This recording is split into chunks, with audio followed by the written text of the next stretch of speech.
Great, excellent. Gentlemen, we are live. Welcome to our weekly football topics, sprinkled with a hint of blue cheese. I'm your host, Jono, over here in snow-covered New Jersey as the northeaster is coming in, but we're here to keep you football topics. Over on the river, also feeling my pain, is the good captain. Say hi to the folks, good captain. Brrr. Okay, that means he's telling you that it's cold out here. All right, very good. Now, the streets are covered, so we ain't got no street correspondent this week. We're heading down south where it's nice and warm in the Carolinas. Good doctor, you haven't been on here for a long time. Don't shake your head and say it's cold, man. Look, you should step outside here. Wet, gloomy, and chilly down here too, man. It's not snowing, but it's cold. Did you see the sky today? Was it blue sky? Did you see blue skies today? No, actually, we didn't. It was great. No. Oh dear. Not the Carolinas. You think it's like London, eh? Yeah, right. Good stuff. Good doctor, it's good to see you. Say hi to the good folks. Hey, folks, how's it going? Hope everybody's safe. Excellent. Good stuff. We're going to head down later on to the mighty state of Florida. At this moment, our man down there, Reef, is a little bit preoccupied. He'll be with us as we progress. Guys, I'm going to do a quick roundup, folks. You know how we do it. Remember, we're on YouTube. You can email us at bluecheese1905@yahoo.com. We're Hint of Blue Cheese, which we are on YouTube, Twitter, Instagram, and our website is almost completed, where you can go into the website and chat to us, leave messages, read our biographies, etc., and so forth. All right, on that. So many ways to contact us: like, subscribe. Leave your comments. You know, we always, every once in a while, we do a question and answer session where we take your questions and answer those questions. So the weekly roundup. All right. So the weekly roundup is as follows. This is going to surprise you. The Bundesliga. Believe it or not, there is a new winner, and on the top right now, and they're doing very well, is Bayern, and it's not Munich, it's Bayer Leverkusen. Right on top here, just by 1 point from Bayern Munich, but kicking it strong, two games in a row now, hitting at the top there. So believe it or not, there may be a title race in the Bundesliga. Over in Ligue 1, you know I always say this, the Bundesliga and Ligue 1, it doesn't change, but alas, believe it or not, there is a change.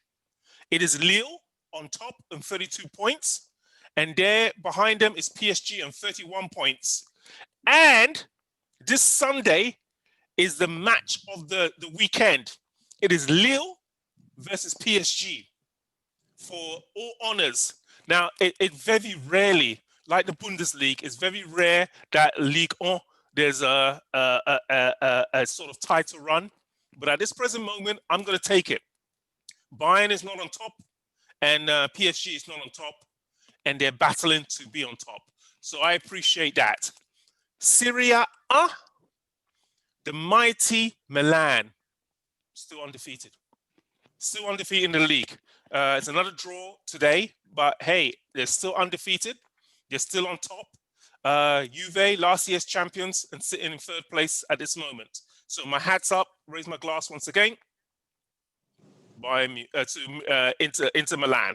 AC Milan, I apologize. Right, La Liga. On top of La Liga, at this moment, the two teams on top of La Liga lost their most important games. Real Sociedad lost 2-1 today to Barcelona, and Barcelona move up to 5th place. Watch out now. Watch out now. Atletico, this weekend, got torn apart. I watched the Madrid derby, and they got torn apart by Real. 2-0. I mean, 2-0 doesn't even do Real justice. The team that Simone put out for Atletico, I couldn't recognize them, man. They were a shadow of themselves. In fact, I had wished that Chelsea had played that day against Atletico Madrid rather than wait all the way to February to play them. They were bad. It's bad. They may be sitting in first and second place, but Real Madrid and Barca are creeping up. They're now both of them in the top 5. So watch out for that. That's the roundup of the local European leagues. Gentlemen, has anybody got to say anything about the European leagues before we go on to the Champions League? I mean, I never doubted that Barca and Real Madrid were going to creep up. I doubted it. I mean, also when you mean you creep up, Real Madrid have the same points as Atletico. Atletico have 2 games in hand. Barcelona are 6 points behind Atletico, and Atletico have a game on hand on them. It's still, they're creeping up, but they still have a long way to go. Exactly. I still think they'll make Champions League spots. Yes. Yes. I still think both of them. Yeah. That's like saying, did the sun rise in the east for what's the name, La Liga? You know. But I don't think Barcelona is going to challenge for the title. Real might. Real are playing very well. Real are playing well.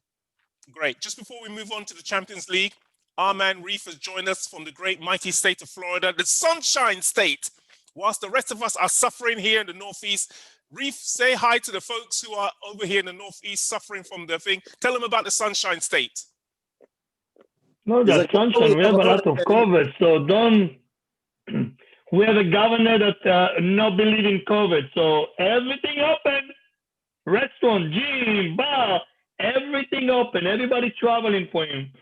Matter of fact, I have a friends coming from Colorado, and they're coming to Florida because everything is open in Florida.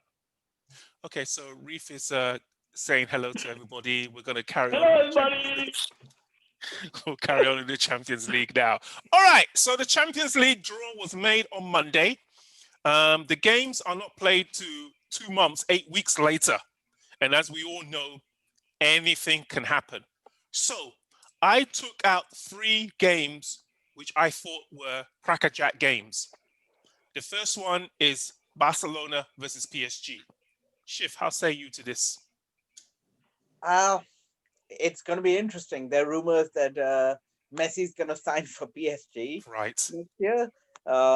Keeping that in mind, if Barcelona gets their form again, and if Neymar is healthy, there's so many questions about it. I would put PSG as favorites. Slight right now based on current form, but 2 months, long time. It is a long time. Good doctor, medically wise, mentally, what could happen in 2 months' time to athletes? A lot.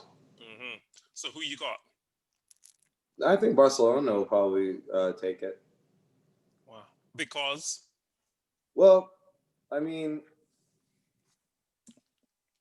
PSG look more promising on paper, but I just feel like Messi's going to pull out a masterclass and go like, oh, by the way, this is what you could possibly be buying.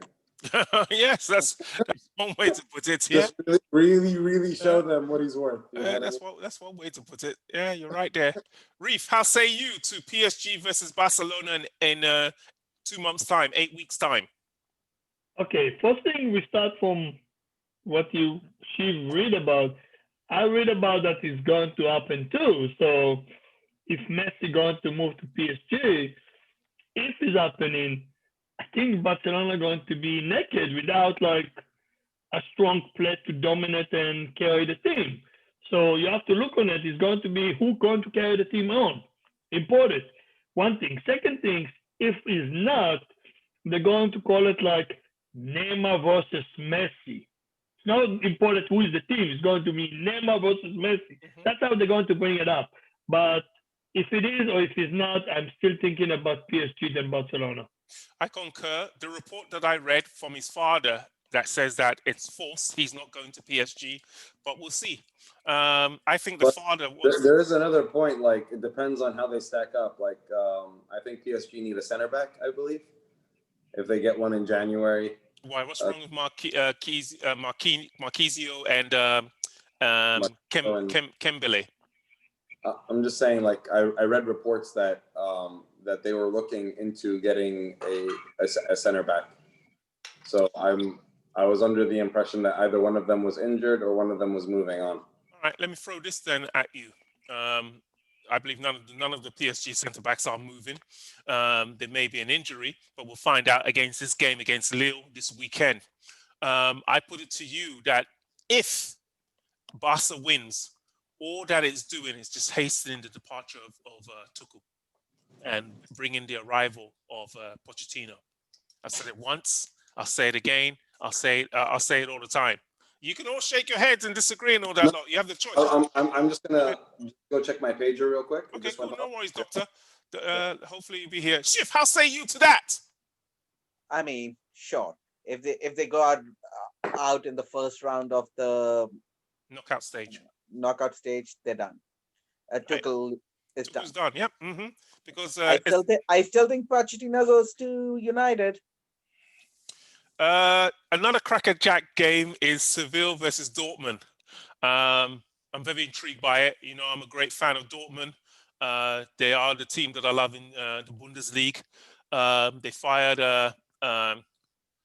Lucio Furlow this weekend. I believe that was a big mistake, myself personally. They've decided they're going to hire this summer Marcus Roos, the manager of Gladbach. But the thing about Gladbach, man, is that they're playing City. They just have such a poor defense. They can attack and attack and attack and attack, but they just leak goals left, right, and center. Right now, they're sitting 8th in the Bundesliga. I have no confidence whatsoever. I believe Lopetegui is going to take out Lopetegui Seville is going to take out the Dortmund, and Dortmund once again are going to go back to the drawing board. I don't know. That's just my 2 cents on that.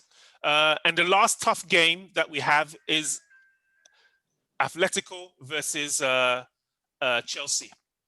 Gentlemen, it's 8 weeks. It's 8 weeks away. 2 months.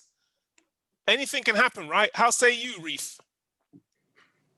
You know, I don't know if you're thinking about it or not, but in somehow I think is sound of revenge for me. For whom? Because the last time that Chelsea played Atletico, Chelsea beat Atletico and Chelsea tore Atletico out. Yes. So in somehow is payback or revenge or something like that. And the other thing is Chelsea play is an Atletico. So, you know, he feel like, you know, maybe it's the manager, maybe it's the club, maybe it's the name. I want to trash them down. And, you know, it takes something from the emotion, physical, everything.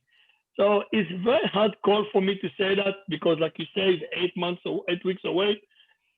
I'm curious to know what is the first game, Chelsea at home or Chelsea and Atletico. Schiff, what do you got out there? The first game is Atletico. We're going to Spain. Yeah, we're going to Spain. Yeah. How say you to this then? It's kind of, in my point of view, it's kind of good because you're going to face the team forced out, and whatever you fall or need to correct, you can correct it at home. And I hope by 8 weeks from now, maybe we get more crowd. Crowd can really lift the team up. So it's 8 weeks away. You don't know how things change, but it's very hard call for me. I cannot choose one. I'm sorry. Okay, Shift. Seeing that the crowds have now, London has gone to tier 3 starting today, Wednesday. So Thursday there'll be no more crowds in the London's thing. How say you to Chelsea's chances against Atletico in 8 weeks' time? Atletico was the one team I didn't want.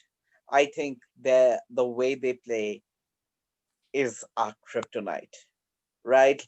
Like the way they set up with their strong defensive, non-possession football. We always find it hard to break down teams that do that. And they have forwards that can get the counterattack. And you know, Zuma's great, but he can be caught out. That we found out this weekend when he backed off Jota. He's getting a lot of experience from Silva, but he still has his moments. And Silva's old and slow, and our fullbacks are obviously exhausted. I don't know. I am really fearful for this game. This is the one team I didn't want.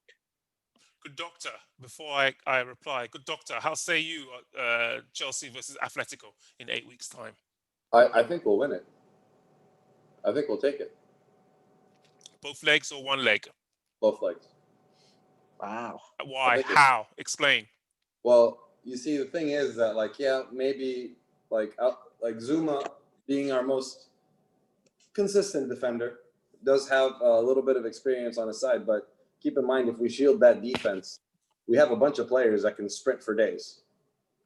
Like our attacking line and our attacking options are very fast. Some of them are very direct. Some of them are very skillful in terms of managing spaces and passing around. Like if Ziyech is fit, if all of our front line is fit and we have the choice, I don't see why we couldn't crush him. I concur with you, Doctor, on the fact that we're going to win, not our style of win, but I concur with you on our thing. The truth of the matter is, Atletico technically is not our kryptonite because Atletico does what we should be doing well. It is based on Simone Italian style football, which was our basic DNA. That for some reason, once we got Sarri, we decided that, well, you know what? Even though he's Italian, we're going to play like Barcelona and play it out, etc. and so forth. We're still trying to get back to our core. Even right now, and I'll give Frank one thing, he is playing technically almost the same 4-4-3 that he played in under Mourinho with Mason Mount as himself, Kanté as Makaleli,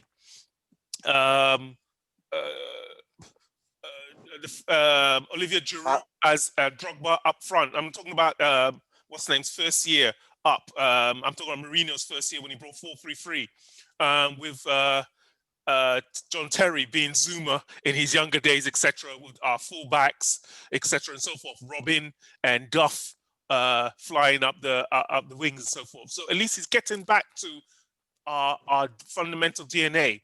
But Atletico do it better than we do. If in 8 weeks' time we have a healthy team and we get back to what we want, Mourinho does what? Get a draw over there, bring them back to Stamford Bridge and beat them, and then we're through. Nothing fancy. Get a 1-1 draw over there, bring them back over to here and beat them 1-0 and use the away goal and go through. Nothing fancy. How say you to this, Reef? You know what? All what you say, I'm agree until you bring the word Jose to the picture. Fine, go on. So I don't want to change the subject because it's a different conversation, but we're about to talk. The next topic we're talking about is Liverpool versus Spurs. So you can go from there and flow into it. Go ahead. Okay, so you know, I like, for example, today in the interview of Jose, is like this person cannot lose and say I lost. It's so frustrating that even if you lose 2-1 and your team may be been having so many chances, like Ken hitting the ball to the ground, another ball going to the frame, and you not score, and a play going straight ahead into the keeper, nobody in his way, and kicking it straight ahead to the pole and he's going out, is called the best team lost. No, the best team not lost. The best team won. The horrible team lost. So Jose, as much as you hit, you lost. So you're not the best team. That's the first thing. And the second thing, he said another thing in the interview. He all the time tried to put himself on a pedestal. All the time he tried to put himself as great.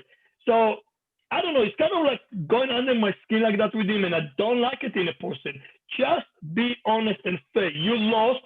Say I lost. We maybe played good, but we lost. We're taking the loss, and he's trying to trust the other team. I don't like that in a person.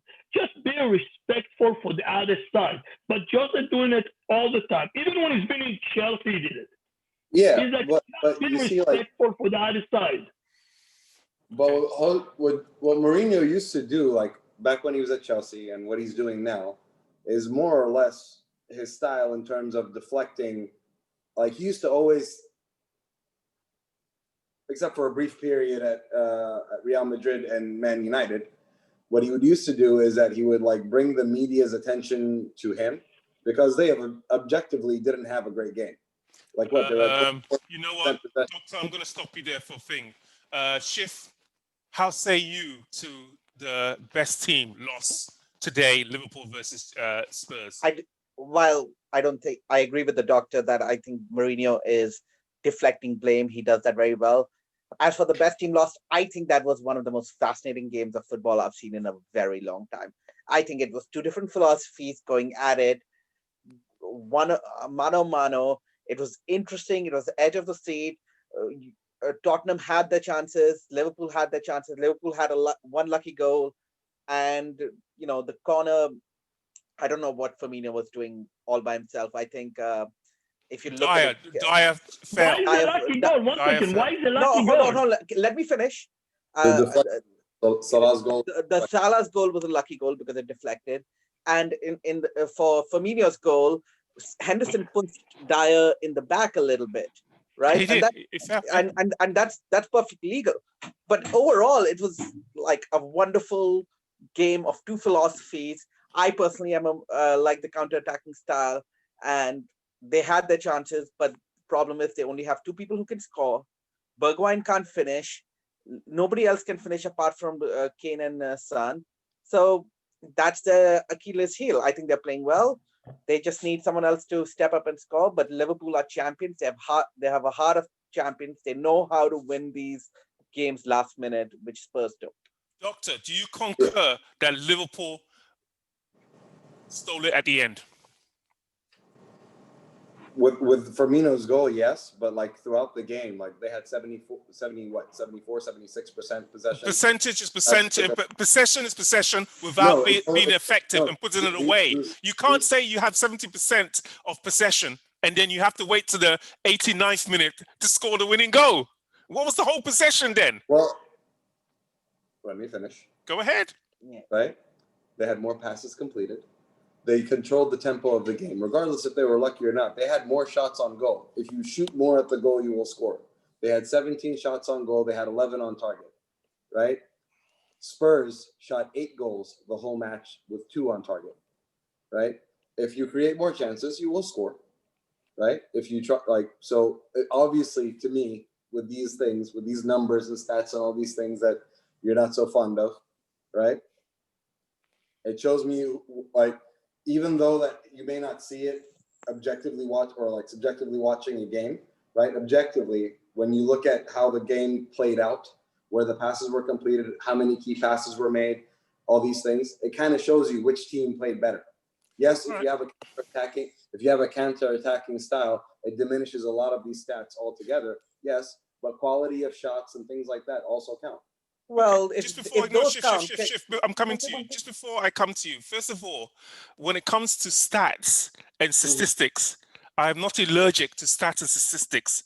I know a lot of stats, a lot of stats and statistics. I'm just saying that stats and statistics are not effective if you do not put them into effect. You cannot have 70% of possession of the ball and wait to the 89th minute to get your winning goal. No matter how many 11 shots on target you have, it's a lucky header. Go ahead, Shift. Educate him. Okay, I will say this. Nope. The whole point of Mourinho's game is let the other person have statistics. But if you're going to talk about statistics, you believe in XG, because the XG had Liverpool at 1.2 and Tottenham at 1.65, because Tottenham had the better chances. It doesn't matter if you're shooting at goal, but all the shots Liverpool were having was dribbler straight to the keeper, and then you count that as shot at goal. It's not a good chance. It's not. One second. Go ahead, Reef. One second. I'm looking on the stats. Let's go accurate from what's going on from the Premier League. I mean, position is 75.8 for Liverpool, 24.2. Gone. Shot on target. But that's the entire point. One second. Let me talk. Let me talk, and go then ahead. you talk. Go ahead. To you. Total shot 17 for Liverpool, 8. What parts of just what I'm reading right now? Touches is Liverpool. Passes is Liverpool.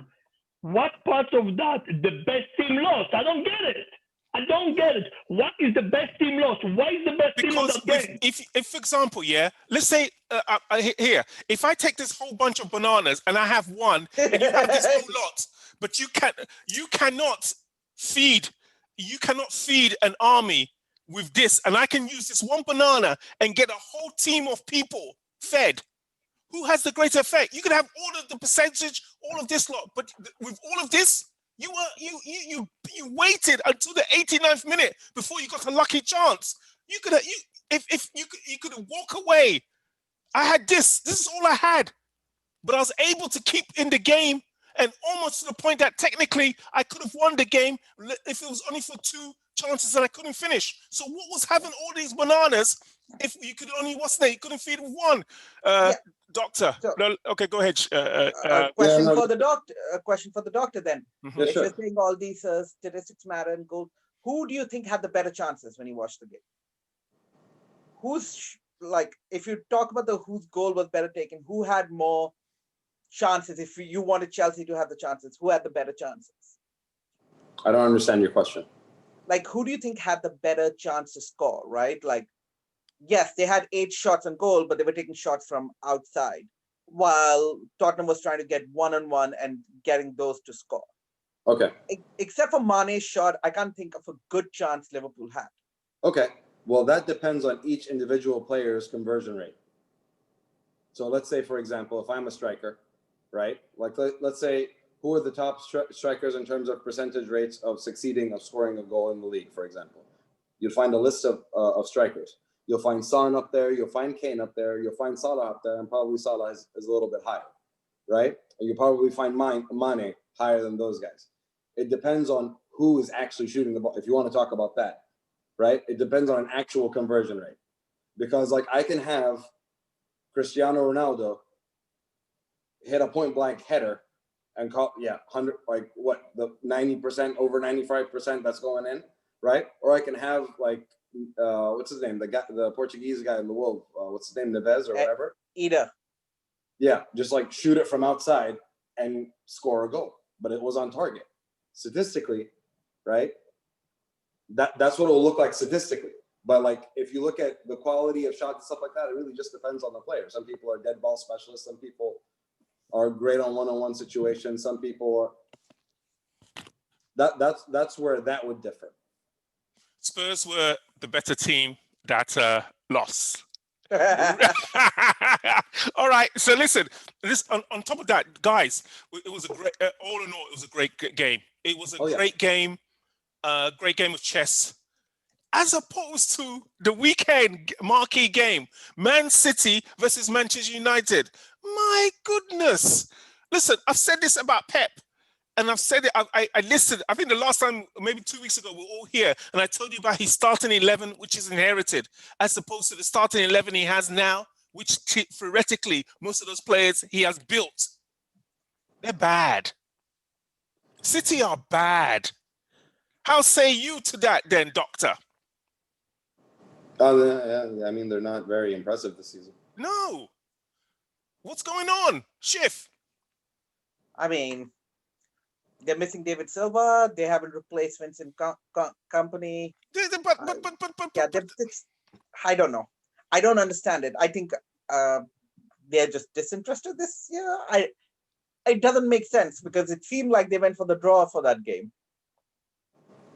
I mean, you put it down, and it brings me back to my point that Ollie got a point, and in doing so, Ollie kept his job, so he'll be here till the summer. And Pep is so out of it that he wants to leave. Reef, how say you to this? What do you want me to say? That I thought that he's going to be out before Christmas or at Christmas, and he's still there? He is. What I can tell you is a miracle. They have like a miracle that they're still keeping him there. In my point of view, I don't understand why, but you know what? And once again, in a matter of fact, on this 2020, someone got fired. The first manager got fired. So it can happen that manager going to get fired in 2020. But for this guy, I don't know how he's managing to be in Manchester United and manage them. That's, you know what? I believe they're going to win tomorrow because they're playing Sheffield United. Yes. How's your Hanukkah? Today's what? The 8th? No, today's the 7th day of Hanukkah, right? It's almost done. Yeah. Right. Correct. This weekend was the 4th day of Hanukkah, the one where you get the chocolate, the little chocolate, what's they things? And Sheffield Wednesday play. That's my favorite day of Hanukkah because of the chocolate thing. That's the only one I remember. So, and in doing so, that oil is about to be blown like there's no tomorrow. Sheffield United cannot get themselves a win. how say you to Reef before I go to the others? Sheffield United beating Manchester United tomorrow. Oh, I cross my finger for it, but the chances is so small. I would love to see, you know what?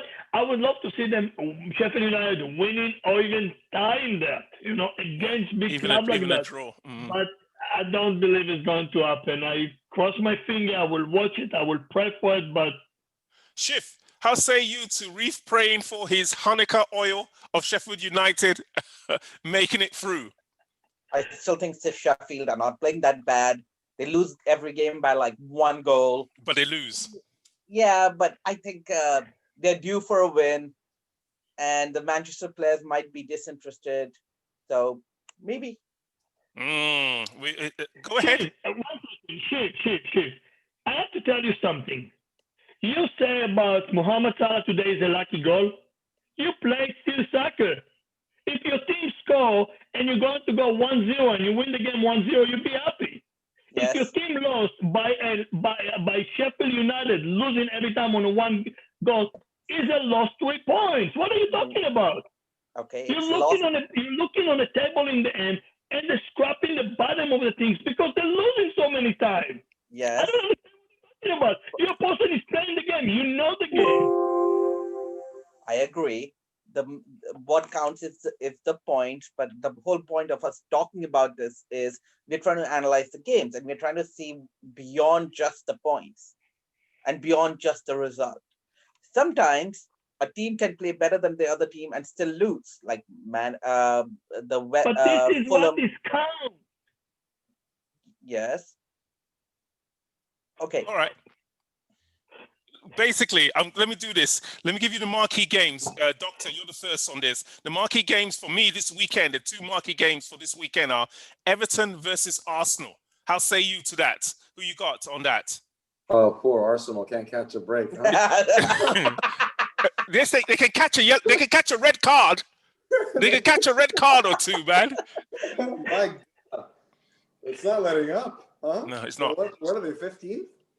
Yeah. Shit. Oh, excuse me. Sorry. Go on. It's okay. My goodness. Yeah, man.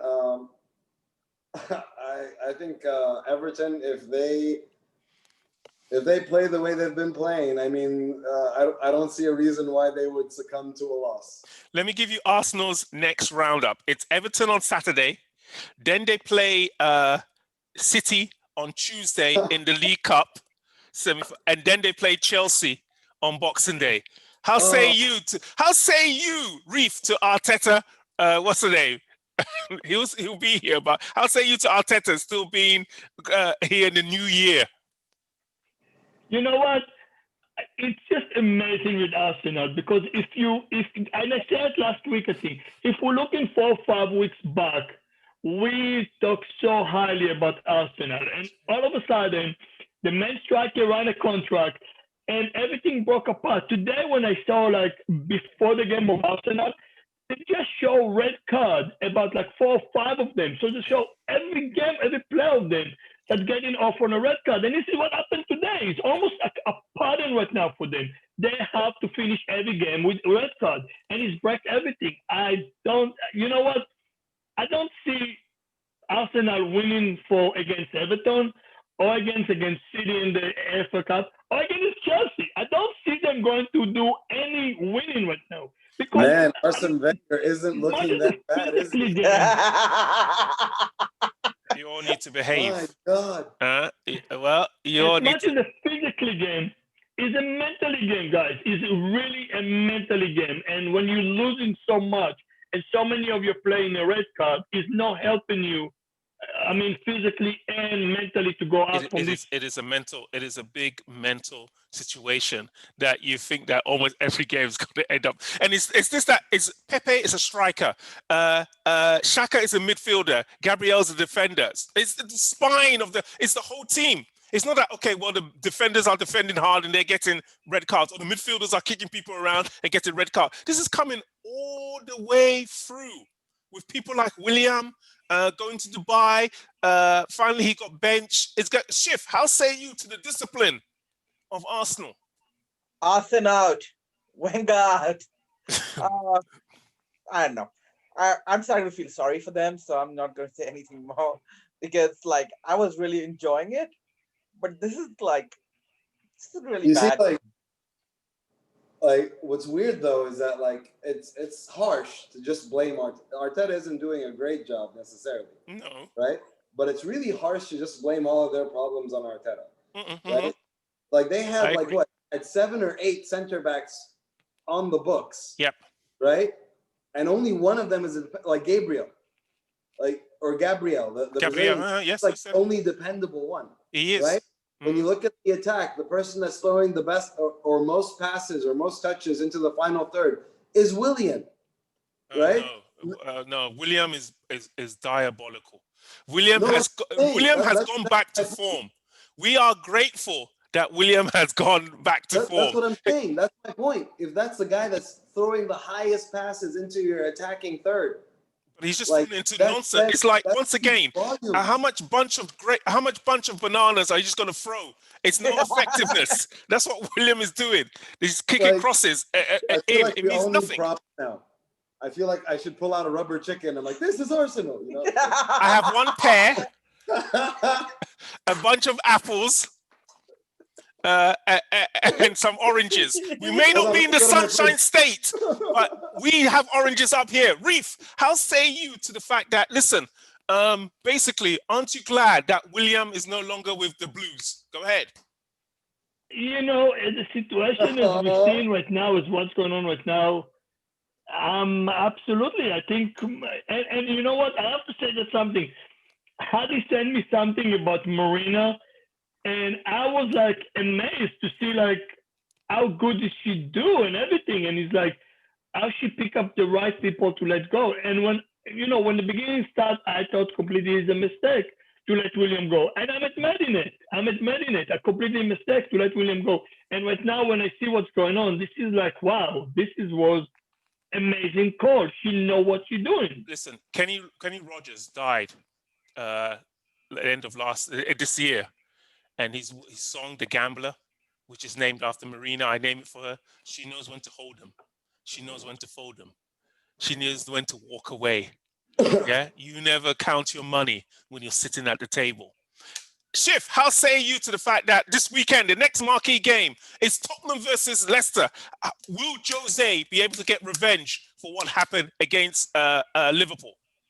Yeah, I think he will because Tottenham are slightly more consistent when they play. Leicester are all over the place. Either they play amazing or they play awful, right? Like they have no consistency in the team.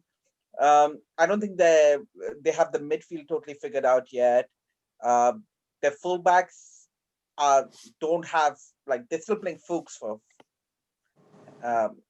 Fuchs is not a They're still playing fullback now. Christian. He's a one of the back three. But go on. Yeah, they're still playing Fuchs, who's not very good. So I don't think they're as good as they were last year, and I think Mourinho will do so a why do you special. have Justin in your fantasy league then? If Leicester's what's the name fullbacks are of no good. I'm dropping him soon. All right, yeah. Now you're dropping him. Listen, good doctor. How say you to Spurs getting back on the horse, so to speak, for Leicester City? They most certainly can. Like they have the capability to do so against a side like Leicester. I just hope it's more of an exciting game. Like I would expect Tottenham to win, but I just hope there's like a little back and forth in it. You know what I mean? Okay, back and forth. He says, if we and Schiff talks about consistency. Reef, what is the consistency of losing 2 games for Chelsea over the last couple of days? Where's consistency in that? How say you to this? You know what? I go for the last one. I don't get it. I don't. You know, I'm not a manager. Never managed a team, but I'm a person that played the game for a long time. Know what to play. You in 1-1, just take all your play as a one line, make a wall, and keep it for 2 minutes. Go for a draw. I don't get it. Why? Why are you trying to win that game? It's 2 minutes out. I mean, like, if you're down 2-1, I understand you're trying to push forward. And if you lose 2-1 or you lose 3-1, you lost. You lost the point. But 2-2 is a draw. I mean, 1-1 is a draw. You have a point. You're going home happy. I don't get the purpose behind it. I don't get the point from behind it. I don't know why Lampard choose to do that like that. But, the best one for experience is like the mistake you're doing. So I believe the mistake that Lampard's doing right now and choose to do that, that will teach him for the future when it's happen again, not to do things like that. I'm talking about the last game.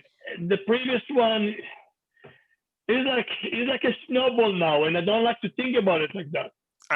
Against Uncle Carlos Ancelotti. Schiff, how say you to the fact that Lampard should be grateful that Marcus Roos has got picked up by Dortmund, and there's only one German, Nagelsmann, available at this moment? I mean, I think his job is safe for a little while. I think the fact that he got a top 4 in the season where nothing was expected of him, they'll give him a little bit of time, at least see off this season.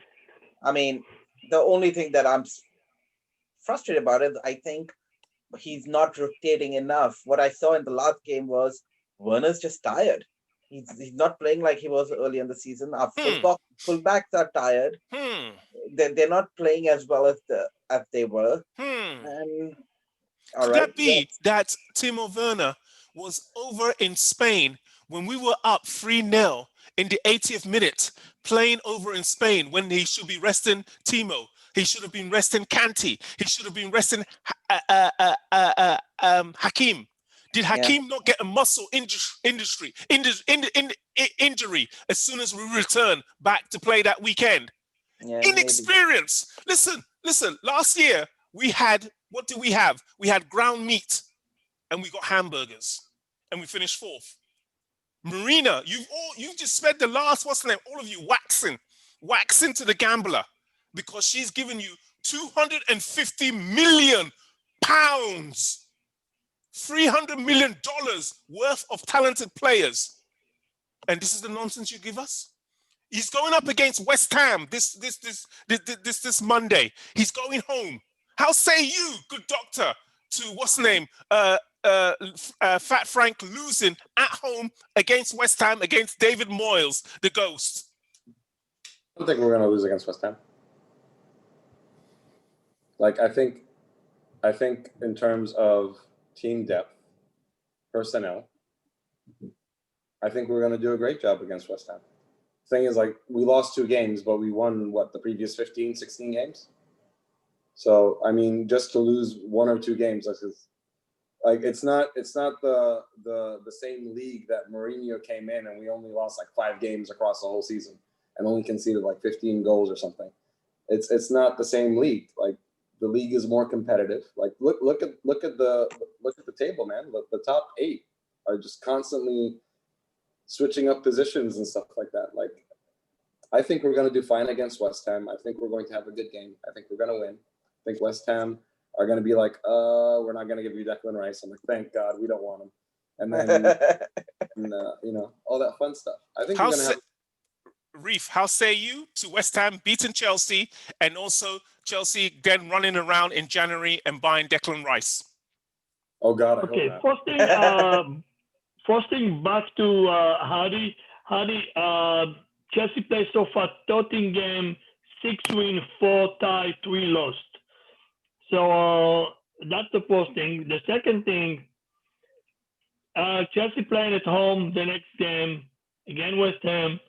I have confidence that Chelsea can shake the last game out and going to win that game at home with a lot of confidence and not going to lose it. But if Chelsea going to lose it, then they're going again to the drawing board and trying to buy someone out. Just to try to fix the problem, that the problem can be fixed at home and you don't need to spend money. But just to elaborate on my point, when I said they won their last 13 or unbeaten in the past 14, 15 games, I'm including Europe. You're right. Okay. European games, I hear you. All right, listen, Schiff, how say you to West Ham beating us in the London derby? It's East London.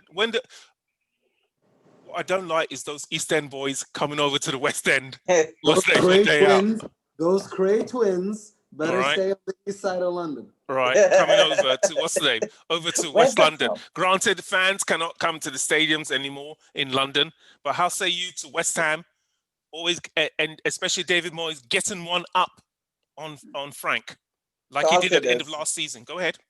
I think I agree with Harry. I'm not that worried, but West Ham have been playing really well this season. I'm not that They're worried, only but West Ham have been playing very well this season. Go on. They're only 1 point behind us, and I think this is a game we have to win. So I think we'll be up for it. And for West Ham, it'll just be icing on the cake if they win. So I think we'll be more up for this game. I think we'll win, but I don't know.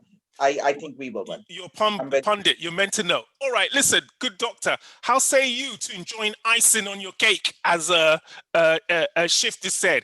Everybody likes icing on the cake. How say you to David Moyes enjoying his icing on his cake? Well, he can enjoy whatever he wants. I don't like icing on my cake.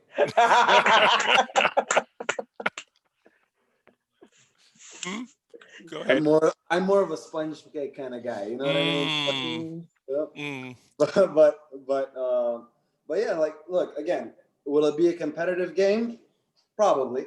But if you were to look at, in terms of, like, they have what, 2-3 players we need to worry about, while we have like half a team at least that they need to worry about. So putting those things up against each other, hopefully the scales will tip towards us us playing very well. Brief, how say you to this, that we're heading towards losing 3 games in a row, and David Moyes has got our number, and West Ham are gonna play 5 or even 9 behind the ball, get one set piece and put it in? How say you to having cream on your cake? Oh God! So I tell you something like that, and that's how I see whatever it. on the cake. Okay, I see it like that. You know, if West Ham going to beat Chelsea, it's going to be bigger than Wolf beat Chelsea, and you can see the person that scored the last goal, and the camera just go on him, how strong and how big accomplished and Wolf beat Chelsea last minute. It's going to be even stronger for West Ham to beat Chelsea. If Chelsea beat West Ham, for example, and Arsenal is supposed to play Everton, and that's what I see, and Everton going to beat Arsenal, and the next game is a Boxing Day, that's what is more worrying me. Boxing Day in Arsenal against Chelsea, more than the West Ham in Chelsea. So if Chelsea going to win the game and Everton going to win their game, when we're going to go to Arsenal, we can win it because we have the confidence of the last win, and Arsenal have the last win. So basically, you're saying, 1, we cannot afford to lose this game. 2, it will be bad for us to be losing 3 games in a row and heading towards, basically, that's what you're saying. I concur with you on that. Gentlemen, another quarterfinal game on Wednesday is actually the last marquee game before Christmas. So it's Manchester United versus Everton in the League Cup. How say you, Shift, to praying that Uncle Ancelotti beats Man U in the League Cup? Go ahead. So watching Man U and watching Everton, I think Everton would be favorites. They're playing better. Man U just play very well at the end of games and in second half. Yeah. And they somehow pull out victories, but I think I'll give this the edge to Everton for that game. Truth of the matter is, when you look down to it, is like Man U are a very lucky team, because theoretically, apart from the Hanukkah oil that they play against Sheffield United on tomorrow, they then don't really have another major tough game until they face Everton. Everton has to do Arsenal and then Man U in the League Cup. Each team needs to win the league, needs to win the quarterfinals. This is maybe Everton's only chance of getting into Europe via the silverware by winning the League Cup. Or, you know, I've always envisioned it that it would be Everton versus Tottenham in the final in February of the League Cup. Like I said, Arsenal is still in there. Man City is still in there. Tottenham have an easier game against Stoke for that. Guys, this brings us to our last major topic of the night, which is the Midland Derby, West Brom versus Aston Villa. Today, Stalin Bilic was fired after drawing with Man City yesterday. Schiff, how do you feel, one, of the firing of Bilic, two, of the hiring of Sam Allardyce?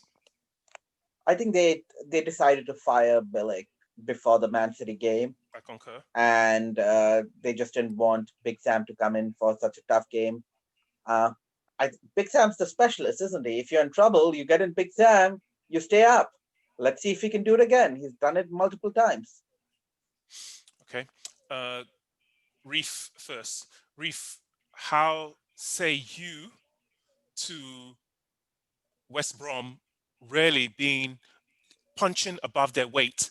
They really are a championship team. They're going down anyway. Why don't go down the guy that brought you up? Continue building. You got 25 more games left this season.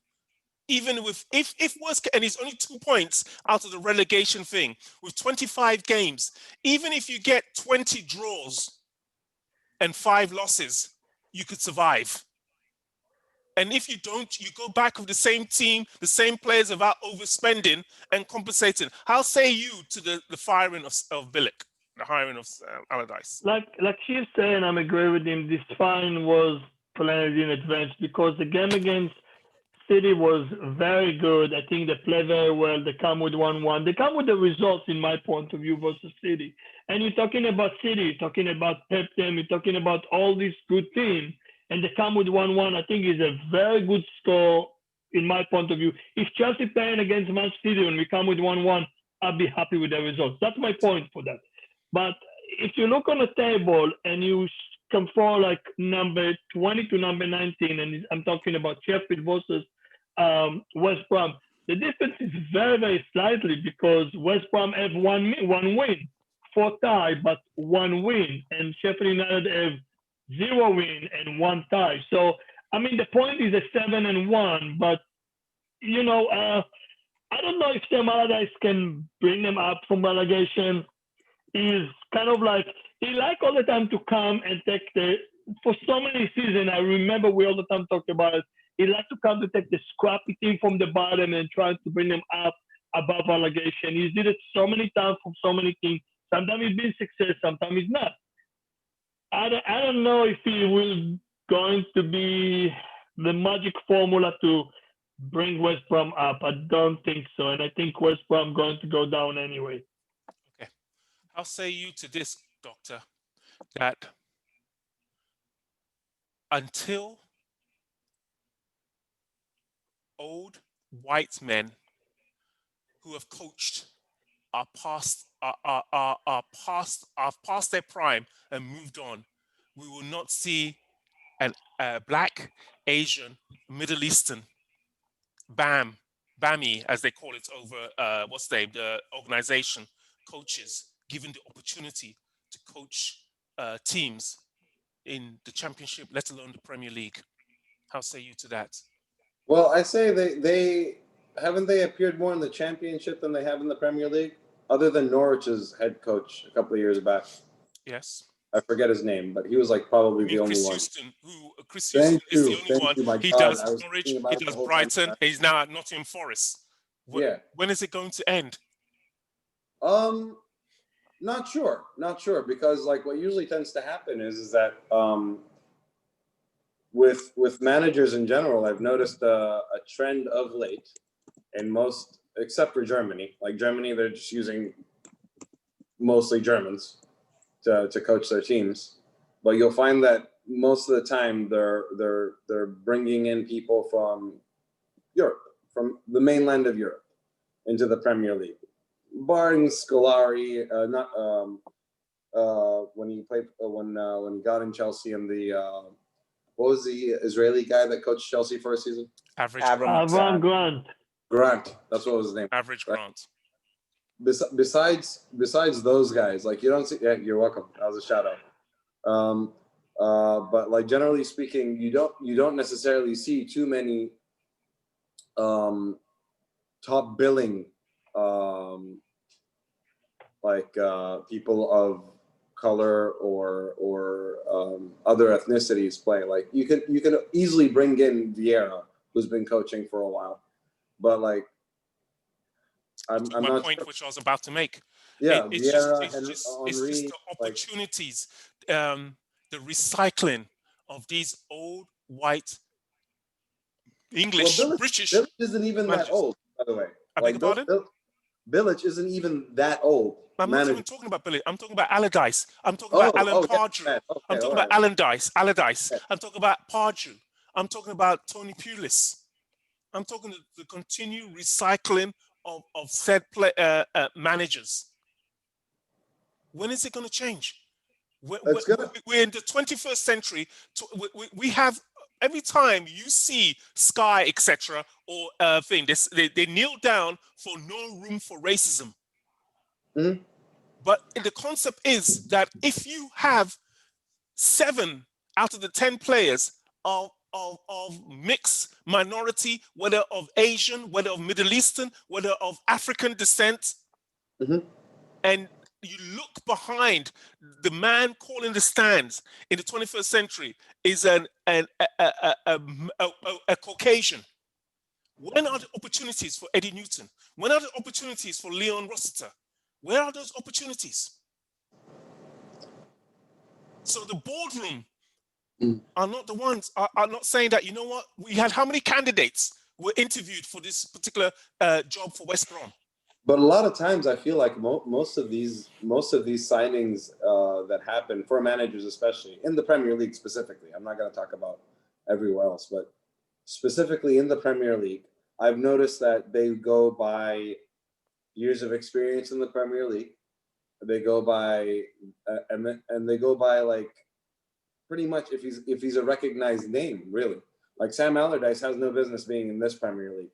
It is different than the Premier League that like Sam Allardyce should be coaching somewhere where he needs to get his bearings on what's going on in the Premier League.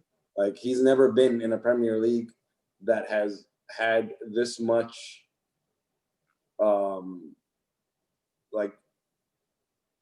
this much discontinuity, like in the top half of the league. You know what I mean? Like he's never been in a league that was that topsy-turvy. You know what I mean? And I think he's the absolute wrong signing for it. Like I don't think as an Asian Villa should have stayed. You know what I mean? Right. Schiff, as an Asian man, how say you to this? I don't know. I know enough about English history, but I think it'll come when like Frank is getting a shot right now because he's a legend, right? He's a club legend. I think Spurs' next manager should be Ledley King. I think that's where it'll come from, when club legends that are given a shot are not just white men; they're also the black and brown club legends given a chance. Like Steven Gerrard, why has he gotten a chance at the Rangers and not, someone like a Makelele? Yep. Well, Right, I also think that like a lot of times what usually tends to happen, not often do you find players transition to the manager role as well. And a lot of the people that were of color involved in the sports were players. You know what I mean? Like more often than not, like it's like Jose Mourinho was never really a professional player, for example, right? But you look at like Nunes, what's his name? Espirito Santos, like the guy for Wolves. Yeah. Yeah, right. Like he was a goalkeeper for Porto. Okay. You know what I mean? So, Doctor, we're going to continue this After that, folks, you know how to reach us on YouTube, email, Twitter, and Instagram, and our Oh, website. things are Hit the about to blue get cheese. lit once we get off. So, You're gonna hear some stuff. So we're going to say goodbye to the folks. The good captain, say goodbye to the folks in New York. Bye, guys. All right. Down in the great state of Florida, Reef, say goodbye to the good folks. Goodbye, everybody. Doctor, let's have a message for the people. COVID's back. Put on a mask. Wash your hands. If you're in line to get a vaccine, get a vaccine. You know, the usual. All right. From yours truly, we will see you all next week, guys.